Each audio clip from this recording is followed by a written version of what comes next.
Konnichiwa, y'all, and welcome back to another 10 at 10, guys. We actually add 20 trees to our website every Tuesday and Thursday.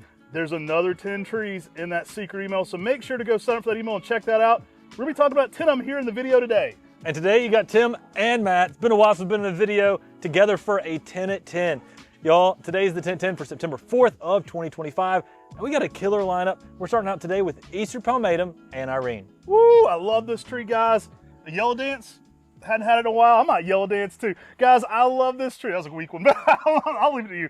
Love this tree. And Irene is a sport on summer gold. If you're a frequenter of MrMaple, you know this. When we bring it back oftenly, it is a cool ruffled leaf tree. Sport on summer gold, so you get that variegated ruffled edge going on. Everything you love about summer gold, very heat tolerant, very durable, but with a little something extra, I think, for that regal kind of ruffled edge. Very durable, awesome variegated plant. I mean, the early spring with some sunlight, when you get a little bit of that orange-red border around the edge with the green interior or yellow-green interior, that is amazing. Give it some sunlight, though, to peak up those yellow colors. Our trees have been in a little bit of shade, so you're going to be a little greener right now this time of the season. But this grows upwards to make a nice upright tree, 8 foot, fairly narrow in its habit. I've been fairly impressed how narrow it is. I've noticed this thing's a lot more narrow than summer gold. It does. And it's probably, the sport is causing some sort of mutation to make it more narrow in the landscape, which makes it easy to use in people's garden. Good cherry red fall color as well. A joint introduction by some of our friends in Holland and Dick Vandermaat. Really cool, amazing, variegated sport on summer gold. So, I mean, you know, I say pair everything with summer gold. And Irene, same deal, bright yellow out there. Guys, I love this one. A fun pairing for this one would be something like Amagi Shiguri or even Celebration as a fun pairing with this one. It really has a whole lot going on. Looks great in a container. We've really been impressed with its heat tolerance. So don't be afraid to push this one into more sun than you might some of your other variegated plants. I mean, you want to knock everybody's socks off, put this with a Geisha Gone Wild. It's a pairing made in heaven. You're going to absolutely love this one. And some great sizes right now on our Aunt Irene's. All right, what do we got next, Tim? Guys, next up we got the dancing peacock. We did the yellow dance, now we got the dancing peacock. The peacock dance. This thing will dance in your garden. It's a lot like the gopher dance from Caddyshack. All right, I got nothing. I'm not the dancer. But this has got the leaves like the peacock, like a peacock displaying its feathers. If you look at each individual leaf, I mean, literally, it looks like a peacock just with its ruffles, its feathers all ruffled up. Fall color when this thing hits, yellows, oranges, and reds all at the same time. Your garden will be peacocking with this one, guys. It is awesome. That big leaf is a great place for that fall color. This one is electric in the falls. Yellows, oranges, and reds all at the same time. It's our most popular Acer japonicum, and it always has been here at MrMaple for good reason. I think people like that dancing peacock, that analogy of it, but it's also just a great plant. Has that tropical vibe to it, those big japonicum leaves. Gonna work zones 5 through 9, and a great grower in the landscape. So get this one out, let it do its thing. Absolutely amazing. And I love those cherry red tassel flowers in the early spring. It really sets off that green foliage. So it's one that I absolutely love. Every garden I've ever planted has a Maiku Jaku in it. I've got 2 or 3 in Mom's garden. I've got a big one in my garden. Absolutely love it. They really make quite the majestic presence in the landscape, and texturally they really add a lot. Now this tree is handled full sun for us here in western North Carolina well, but if you give it morning sun with protection from the hot afternoon sun, you'll get the best growth rate out of this japonicum. This peacock will have you dancing. Grab one today. You know, it just turned September, but it's feeling a little bit like May. Guys, next up we got Mayday. These are going to go out quickly today. Mayday is one of the most heavily desired selections of a Makawa type, selection by Talon Buchholz. It gives you sort of this sort of peach color when it first leaves out, and then it goes to like a blonde color out there in the Makawa garden. So if you're walking through and you see your red panda going to those deep reds, you see your Japanese princess going to the pinks, this one will go to that peach, but very quickly to that blonde color in that spring garden. Mayday is going to make your day, guys. Check out quick with this one. Go back and add other things to cart, because this one will sell out pretty quick today. Great prices on these, great looking plants. We've talked about this one a lot. I've got a beautiful one of these in my landscape. Got a whole Makawa garden, and no Makawa garden is complete without Mayday. Probably Talon's most heavily sought after tree right now. At least it's in the mix for the most quickest to sell out of the Floral Wonder collection. Absolutely love this one. We've got some great looking stock plants now, so we're able to increase sizes, you know, of our product now, so we're able to get more and more of them out there for you guys. I think these are looking excellent. They're well developed ones right now. Mayday is exquisite, guys. If you hadn't grabbed one already, a lot of people are coming back for more. I know a lot of you guys probably already have one. You're going to pick up a second one. I love this one. Great in the container. Perfect pairing with Japanese princess or red panda. I think this and Red Panda in the spring are kind of one of my favorite pairings for Macawas. Yeah, I mean, it's a little bit slower growing than Macawa Yatsubusa. It's one of the slower growing forms in that Macawa family, and this is going to be a very beautiful tree out there in the garden. You'll be yelling Mayday. Guys, we just got a baller lineup here for you today. I love this one as well. You know, I talk about this every time I see this tree, but when I look at this tree, I hear Jimi Hendrix music. This is Purple Smoke. This is Jimi Hendrix to a T, guys. We got Benny Sheehan back on the 10 at 10. Selection by Harold Johnson down in Alabama.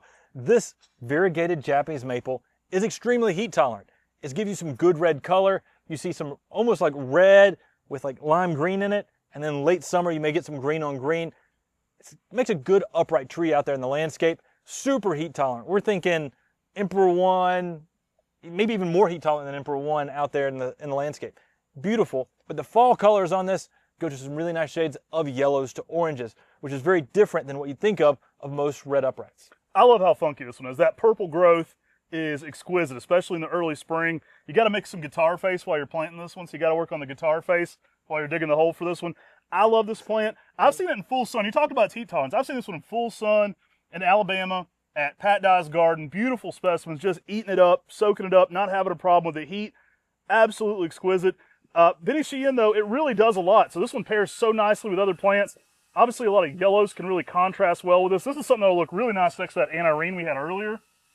I think this is a great companion with the anirene you were talking about. I mean, they both have very similar styled leaves, but completely different colors. This one will give you the red, the anirene will give you the yellow, and then the anirene goes to red in the fall, and then this one goes to yellow. So you're going to play off each other in the spring, summer, and the fall with those two Japanese maples. The textures will be almost reminiscent of something like a lunar lobum. It gets out there, it has almost that elongated leaf.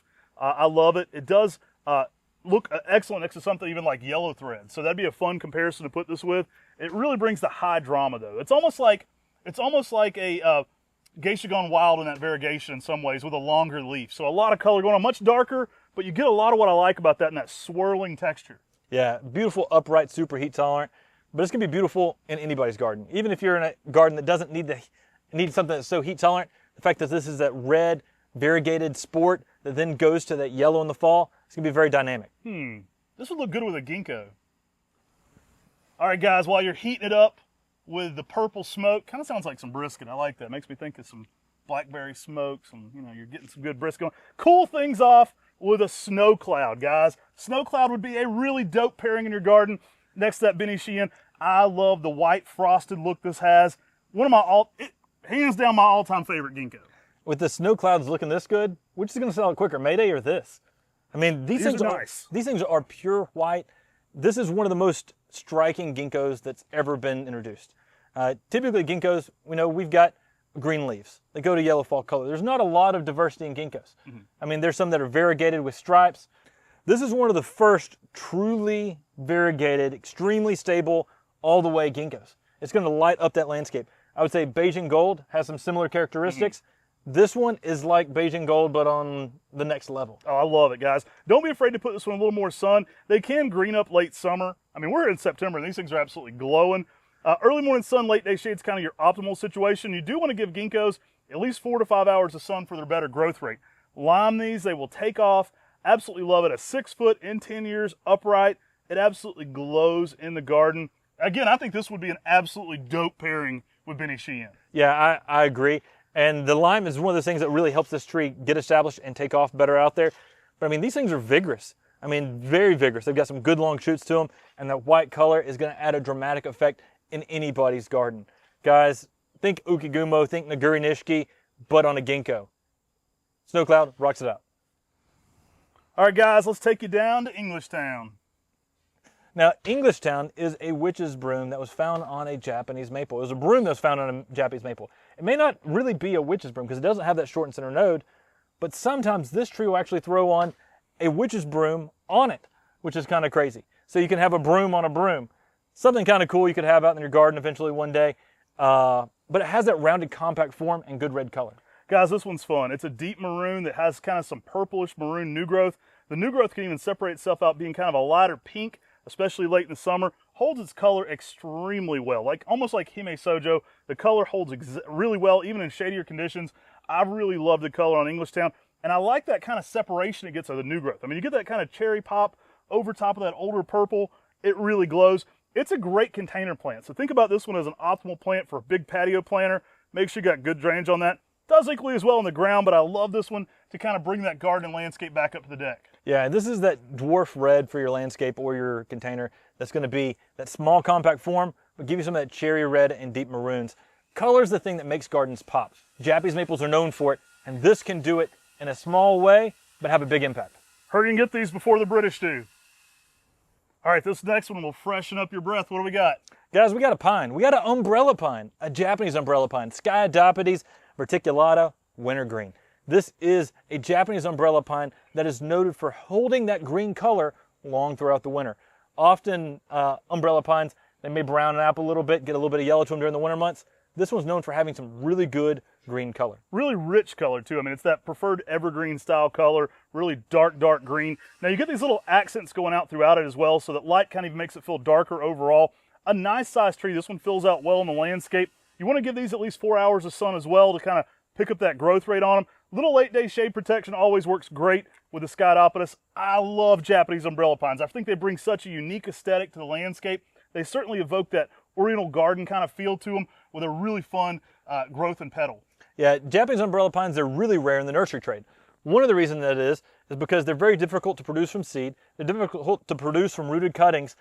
And rootstock, when you're grafting them, because of that, costs quite a bit. And that's one of the reasons you find it rare to see many Japanese umbrella pines in the nursery trade today. This is a really cool one. Take advantage of these. They're going to sell out quickly because not many other people offer cool Japanese umbrella pines like this one. Grab you a wintergreen today.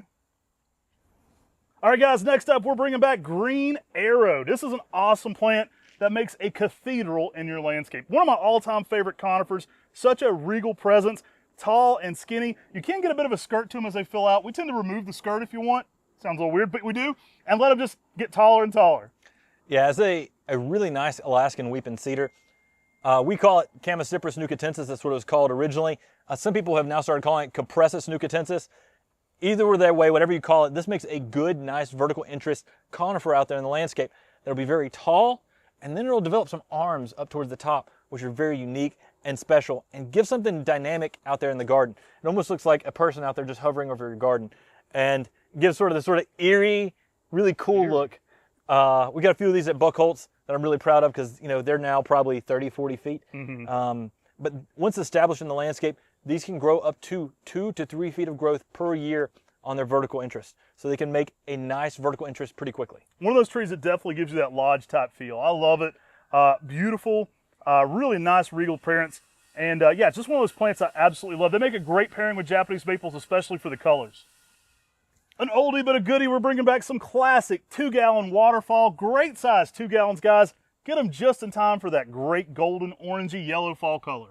Yeah, and we've got two different styles. One is a low graft that's been staked up, and then the second one is one that's a high graft. So you've got two different styles. There's benefits to each. This one here will have low branches down low. This one here will have a high break, allow you, if you're doing a container planting, allow you to plant some annuals or sedums or something underneath it to get some contrast. There's definitely some good benefits to both, and it really depends on your preference. Yeah, awesome looking plants. Waterfall can handle the sun, very durable, typically a 4 foot tall, 5 foot wide in 10 years. Great fall colors. People sing the praises of this one even in Columbia, South Carolina in full sun. So it's a heat tolerant, beautiful plant. It's going to go out and make a great presence in your landscape. It's going to pair well with your Tamukiamas and your other red lace leaves and give you dynamic contrast during those fall months for the yellow to the reds a lot of our red lace leaves get to. And Waterfall and Viridis are the same plant, so just giving you a heads up there. They're identical in their habit, identical in their fall color. Waterfall originated at a New Jersey state park, and it was a Viridis that was planted at that waterfall, and people started grafting it, calling it Waterfall. Great name, though, and it's sort of stuck, and has almost become more popular today than Viridis itself. Grab you a Waterfall today, or Viridis. All right, guys, we're finishing out today with a gold digger, and it's the kind of gold digger you want. It is amazing. This is a fun one that we named here at Mr. Maple. Our friend Laddie Munger found this. He was at one of our grafting classes at the J.C. Ralston and really helped us get this one going. He had this as an old seedling in the shade of his garden, and by grafting that, we were able to put a name on it.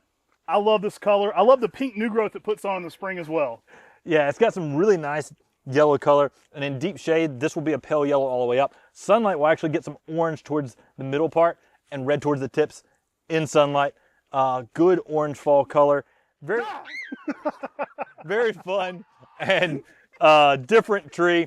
And we were doing that grafting class at NC State years ago, teaching people how to graft. We've got some videos if you want to learn how to graft on the MrMaple Show. But that's where we met Laddie, and he told us about this amazing tree he had in his garden. That was distraction level 100. Good job, bro. That's our 10 at 10 for today, guys. I hope you enjoyed it. Make sure to check out quick with some of these plants. Mayday, Snow Cloud, even Bitty Sheehan. Some of those are going to go fast because we hadn't had them in a while. I hope you enjoy these videos where we kind of give you an inside look at 10 of the 20 trees listed today at 10 a.m. Eastern on MrMaple. Make sure to subscribe if you're new here. We add new Japanese maple related content every single day. Take care. God bless you. And have a great day.